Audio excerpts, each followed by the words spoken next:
Dios les bendiga a todos en esta poderosa hora. Vengo, ¿verdad? Otra vez. Estoy ahora en el libro de Apocalipsis, capítulo 1. Y esto es Jesucristo da revelación a sus siervos. La palabra se lee en el nombre del Padre, del Hijo y del Espíritu Santo. Amén. Y dice así: la revelación de Jesucristo que Dios le dio para manifestar a sus siervos las cosas que deben suceder pronto. Y la declaró enviándola por su ángel a Juan, su siervo. Aquí está hablando la revelación dada que es de Jesucristo y no es de Juan. Como muchos piensan, Juan era nada más que el instrumento empleado para escribir este relato. Habla del principio de los acontecimientos que siguen hasta esta hora y de el hecho que seguirán para siempre, serán en la edad de la iglesia y más allá. Dice que aunque vino la revelación a Cristo, le fue entregada a Juan por su ángel. ¿Verdad? El versículo 2. El cual ha dado testimonio de la palabra de Dios y del testimonio de Jesucristo y de todas las cosas que ha visto. Está hablando que se consideraba a sí mismo simplemente como un testigo de lo que había visto y solo afirmaba tener el registro justo y fiel de ella. Juan solamente era un testigo del testimonio de Cristo. Habla de las visiones, de los símbolos dados a Juan. Versículo 3. Bienaventurado el que lee y los que oyen las palabras de esta profecía y guardan las cosas en ella escritas, porque el tiempo está cerca, ¿verdad? Dice que a todos los que obedecen estas advertencias, que se les ha prometido una bendición. Habla del principio del cumplimiento de estas cosas que comienza con las iglesias registradas en el Apocalipsis, que son y vienen de los capítulos 2 y 3, que continúan eternamente. Versículo 4. Juan a las 7 iglesias que están en Asia, en gracia, sea con vosotros y paz del que es y el que era y el que ha de venir, aleluya, y de los 7 espíritus que están delante de su trono. Está hablando que estas iglesias particulares fueron seleccionadas por el Espíritu Santo para representar la totalidad de la edad de la iglesia. Y habla a la gracia y a la paz que resultan de santificación, todo hecho posible por medio de la cruz, ¿verdad? No nos las dio de esa manera para ponerle relieve el aspecto, el septuplo de las operaciones del Santo Espíritu. Y nos manda para Isaías capítulo 11 versículo 2. Y dice: y reposará sobre mí. Y reposará sobre el espíritu del Señor, espíritu de sabiduría y de entendimiento, espíritu de consejo y de poder, espíritu de conocimiento y del temor del Señor. Se refiere, ¿verdad?, que esto está hablando de la perfección del Espíritu Santo en todos sus atributos enumerados aquí y que descansan sobre el Mesías, ¿verdad? Entonces, seguimos con el versículo 5 de Apocalipsis. Dice, y Jesucristo, el testigo fiel, el primogénito de los muertos y el soberano de los reyes de la tierra, al que nos amó y nos ha lavado de nuestros pecados con su sangre. Está hablando, ¿verdad? Vida terrenal de obediencia perfecta, que es a su resurrección, que es las primicias. Habla de su señorío del mundo, que es un tema clave en el libro del Apocalipsis. La cruz demuestra claramente la realidad de su amor y nos manda para Romanos 8:23 y dice, y no solo ellas, sino también nosotros mismos, que tenemos las primicias del Espíritu, aún nosotros también gemimos dentro de nosotros mismos, esperando la adopción, es a saber la redención de nuestro cuerpo, ¿verdad?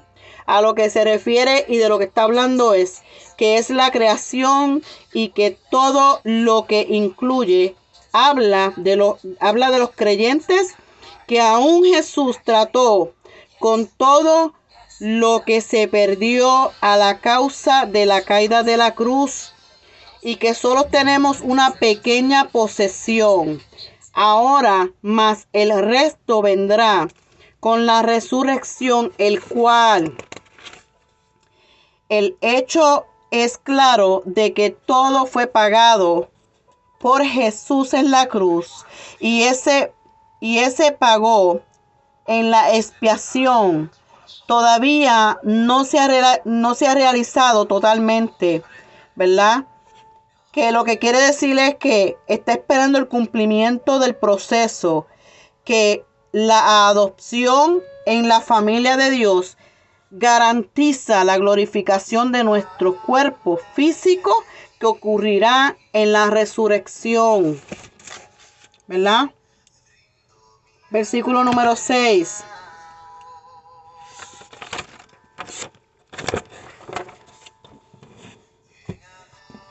Versículo 6. Y nos ha hecho reyes y sacerdotes para su Dios y Padre. A Él sea la gloria y el imperio para siempre jamás. Amén. Dice que hecho posible por lo que Cristo hizo en la cruz y solo por lo que Cristo hizo en la cruz. Dice, Cristo es el Redentor, por lo tanto Él merece la gloria y el imperio que serán suyos eternamente. Versículo 7. He aquí que viene con las nubes, y todo ojo le verá, y los que le traspasaron, y todos los linajes de la tierra se lamentarán sobre él. Así sea. Amén. Está hablando de la segunda venida de Cristo. Es el tema principal de este libro. La palabra nubes representa grandes números de santos. Habla a todos quienes estarán en inmediaciones de Jerusalén, y es hasta posible que 1,000 millones podrían verlo por televisión. Dice aquí, no lo digo yo. Dice, los judíos entonces sabrán, y no habrá sombra de duda de que Jesús es el Mesías y es el Señor, ¿verdad? El lamento ocurrirá debido al juicio que caerá Cristo al mundo por su pecado y vergüenza. Versículo 9. Yo, Juan, vuestro hermano y participante en la tribulación y en el reino y en la paciencia de Jesucristo, estaba en la isla que es llamada Patmos por la palabra de Dios y el testimonio de Jesucristo.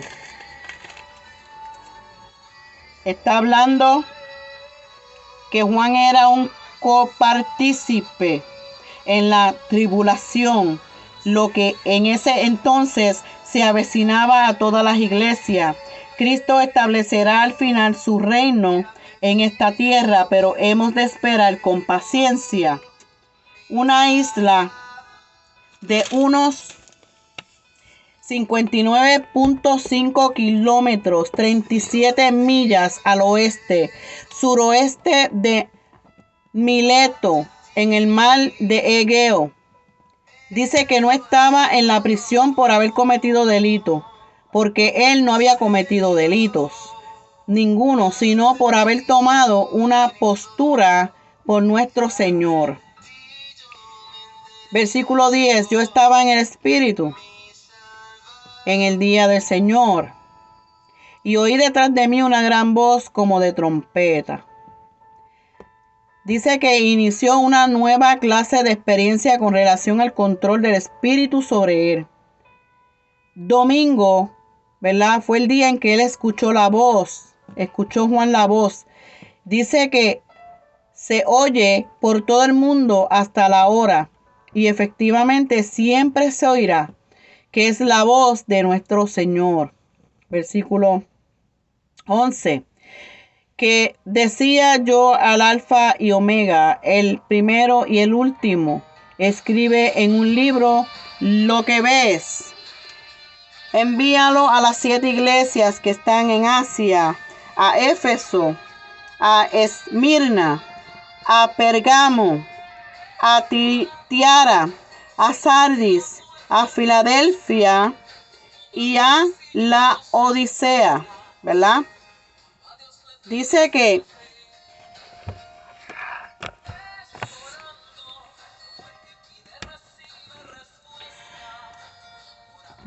Cristo es todo en todo. Constituye lo que ya tenemos y se refiere como el libro del Apocalipsis. Esta frase presenta a estas iglesias que fueron seleccionadas personalmente por Cristo. Versículo 2.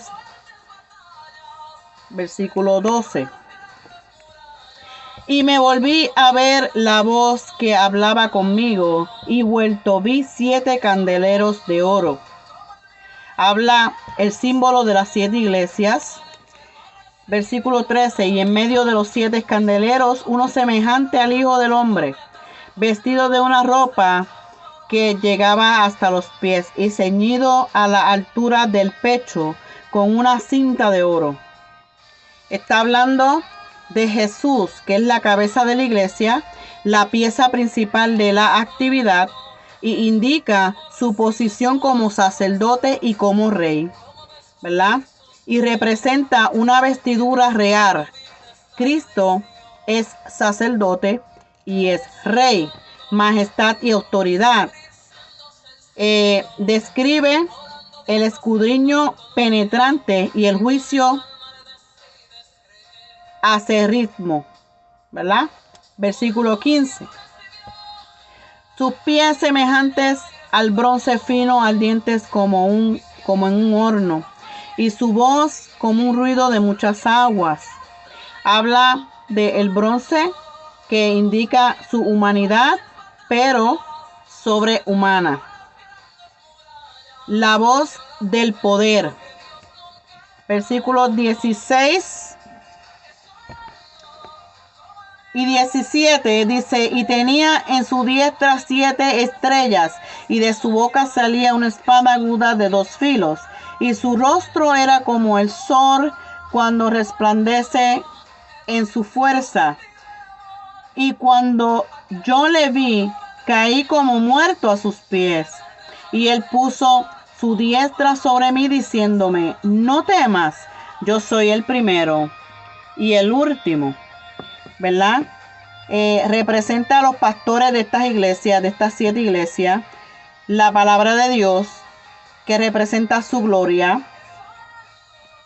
Dice que Juan creía que se iba a morir, pero en efecto, Cristo le dijo a Juan que no iba a morir. Entonces, solo Dios es el Señor absoluto de la historia y del Creador. Versículo 18. Yo soy el que vive, y aunque estuve, pero he aquí, que vivo por los siglos de los siglos. Amén. Y tengo las llaves del infierno y de la muerte. Ay, ay, ay. Ok. Dice que nunca volverá a morir y tiene vida en él. Dice que el origen y la fuente de vida para otras personas, quien tiene inmortalidad, ¿verdad? Representa el Dios viviente que toma parte en la muerte para participar en nuestra muerte en su naturaleza humana, para que Él pudiera finalizar el sacrificio por los pecados como el gran sumo sacerdote, que Él así lo hizo, y dice que Él nunca volverá a morir. A la muerte está derrota totalmente, porque solo determina quién entrará en la muerte y el infierno y quién no. Solamente Él, ¿verdad? Nos manda para Juan 1, 4 y 14, 6. Y dice así: en Él estaba la vida y la vida era la luz de los hombres. Representa a Jesús, el logro eterno, como primera causa. Él solo es la fuente de luz de la vida. Si alguien no conoce a Cristo, entonces está en tinieblas. Si todavía alguien no conoce a Cristo, es porque todavía está en tinieblas. Juan 14:16 dice: y el Verbo hecho carne, y habitó entre nosotros, y vimos su gloria como un unigénito del Padre, lleno de gracia y de verdad. Habla de la reencarnación. Dios hecho hombre, Jesús, aunque perfecto, no se elevó más que los demás, sino más bien vivió tal como todos los hombres. Aún como campesino, su deidad, aunque oculta de los ojos de los meramente curiosos. Y aunque Cristo puso a un lado la expresión de su deidad como carne, declaró su humanidad, gracia y de verdad su deidad. Versículo 15 de Juan dice, de Timoteo, perdón, dice: Juan dio testimonio y de él, y clamó diciendo: este es quien yo decía, el que viene tras de mí antes de mí, porque él es primero que yo. Está hablando de Juan, que fue llamado por ser el mismo motivo, ¿verdad? El cual habla del ministerio de Juan con respecto a la persona de Jesús, lo que debió expresarse de la siguiente manera: existió antes que yo, ¿verdad? Dice que es un nuevo testimonio de la deidad de Cristo, al igual que Dios. Él siempre ha sido. El versículo 16 dice: porque de su plenitud tomamos todos gracia y por gracia. Y dice que Juan declaró quién era Jesús, y ahora declara que Él es lo que Él hace, lo que significa gracia por gracia. Es la provisión de el amor, colmándose de encima de la otra en su provisión por las necesidades del pueblo. Aleluya. Y por último, me van a perdonar porque eso era Juan.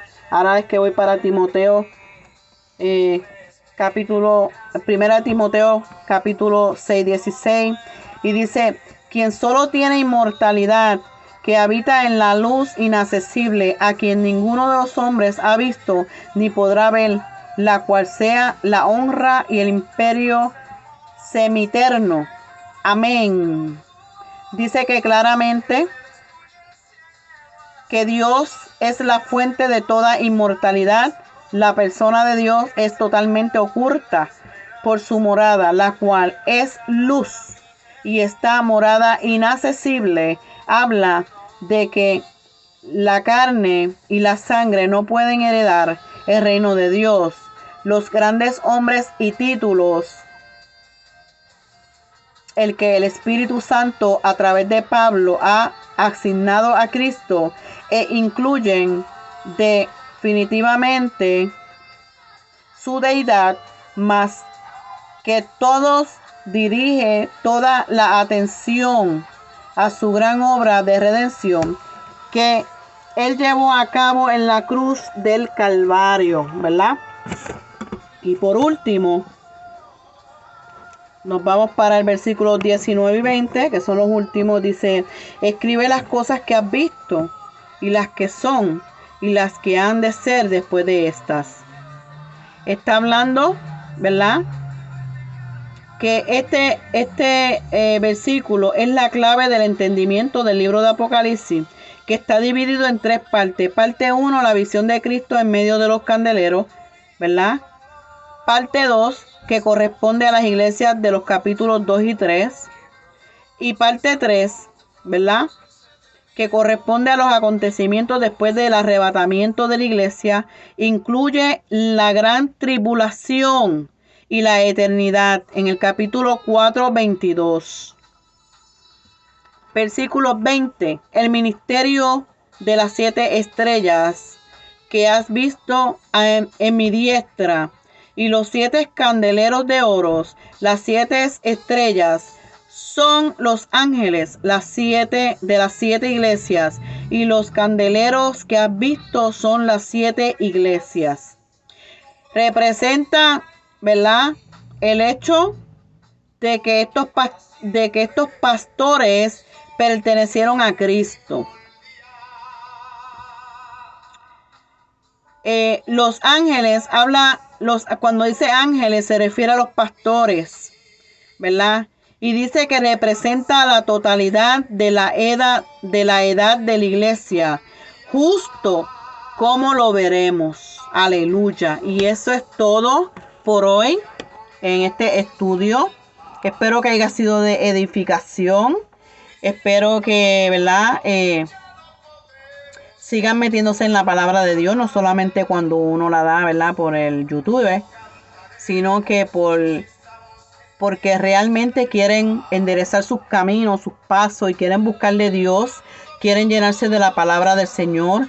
Dios les ama, y Dios quiere, ¿verdad?, que ustedes se congreguen en una iglesia. Aquellos que no tienen iglesia, busquen una iglesia cerca a sus hogares.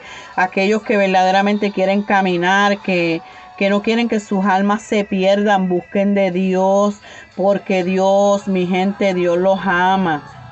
Estamos para servirle, estamos para ayudarle, pero necesitan congregarse en una iglesia, necesitan buscar de Dios, necesitan entregar su vida, su corazón a Cristo, porque Él viene pronto. Y eso es todo por hoy. Dios me los bendiga, Dios me los guarde. Será hasta la próxima. Y chao, chao. Adiós.